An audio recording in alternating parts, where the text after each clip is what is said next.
तो आज की वीडियो में हम नेक्स्ट पार्ट करते हैं। अगर आपने पहले जो पार्ट्स हैं वो नहीं देखे इस चैप्टर के तो आप देख लीजिए, वो अपलोडेड हैं। ठीक है, चलिए स्टार्ट करते हैं यहाँ से।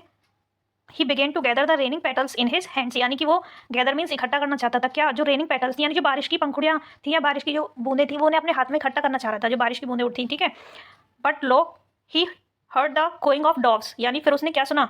जो कबूतरों की आवाज़ होती है, जो कुकू करके आवाज़ होती है, कबूतर जो आवाज़ करते हैं, उन उस आवाज़ को उसने सुना। And ran towards his parents, और वह दौड़ता हुआ अपने पेरेंट्स के पास आया। शाउटिंग, चिल्लाया, the dove dove, the raining petals drop from his forgotten hands, यानी वो जो आवाज़ उसे सुनाई दे रही थी, उस आवाज़ के साथ जो उसकी रेनिंग पेटल्स थी, यानी जो बारिश की पंखुड़ियाँ जो उसके हाथ में थी, वो भी मतलब खो गई कहीं।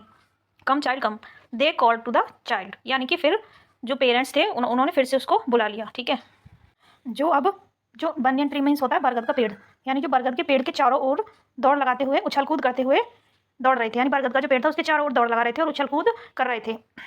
Gathering him they took the narrow binding footpath which led to the fair through the mustard field, और ऐसे करते हुए वो उस रास्ते पर चले गए, यानी फुटपाथ पे होते हुए, और मेले की ओर जो रास्ता जा रहा था वो सरसों के खेत में के रास्ते से होते हुए कहाँ चले गए? मेले के रास्ते की तरफ। ठीक है, नेक्स्ट देखिए।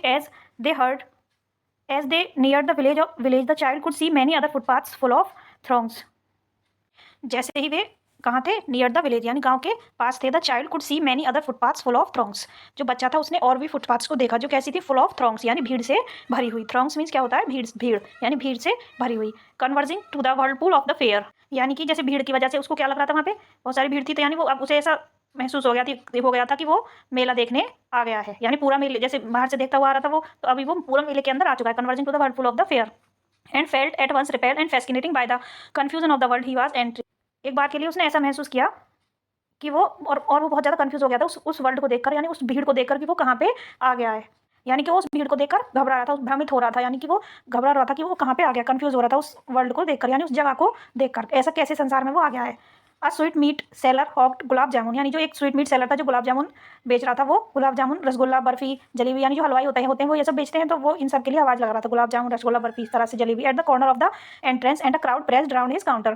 ठीक है, कॉर्नर मीन्स होता है कोना, और जो भीड़ थी वो उसके चारों तरफ, काउंटर के चारों तरफ खड़ी हुई थी। At the foot of an architecture of many coloured sweets, और उसको क्या दिखाई दे रही थी? अलग अलग कलर की स्वीट्स, मिठाइयाँ दिखाई दे रही थी। Decorated with leaves of silver and gold, जो किससे डेकोरेट थी? सिल्वर और, यानी जो मिठाई के ऊपर जो रैपर लगा हुआ होता है सिल्वर और गोल्ड जैसे कलर का, वही उसको दिखाई दे रहा था।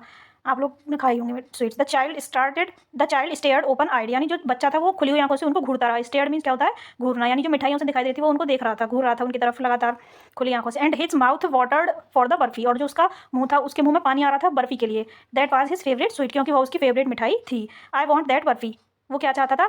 ही स्लोली मरमर्ड, यानी वो धीरे से गुनगुनाया। मरमर्ड मीन्स क्या होता है? गुनगुनाना या फुस